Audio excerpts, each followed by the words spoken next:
Well, Jessica, this is an absolutely gut-wrenching scene here on 208th Street. Family, friends, and neighbors all crying and hugging, trying to make sense of this tragedy after a three-alarm blaze tore through a home right behind me in the middle of the block, claiming the lives of 2 adults and 3 children this afternoon. The youngest victim, only 2 years old. Ferocious flames and thick black smoke pouring out of a single-family home on 208th Street near 112th Avenue in Queens Village Sunday. Inside, a family of 6 people. 5 of them were killed, 3 of them young children.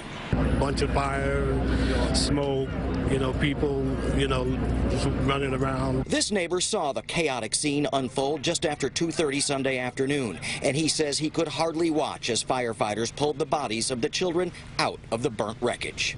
First thing I thought about was my grandchildren, and my family. And it was just rough. It was just a real hard thing to see. 5 lives have been lost, including some young children, and our hearts go out to this family. Mayor de Blasio rushed to the scene and called it an unbelievable tragedy. Fire officials say one adult, a 46-year-old man, managed to climb out a window and escape, but the other victims, some trapped in the attic, could not be saved. Our fire marshals will determine where the fire started. They'll determine how it started.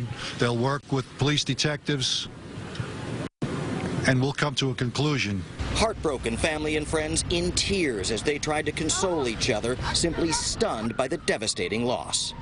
Just tearing us apart, you know what I mean? Samuel Williams is the victim's cousin. He says he only found out about the fire when they didn't show up for church. So they just called the church after we got finished with the service, and they said that there was a bad fire at my cousin's house, and I rushed over here, and I see 2 bodies on the ground out there in the front, and it's just terrible. I'm just in shock right now.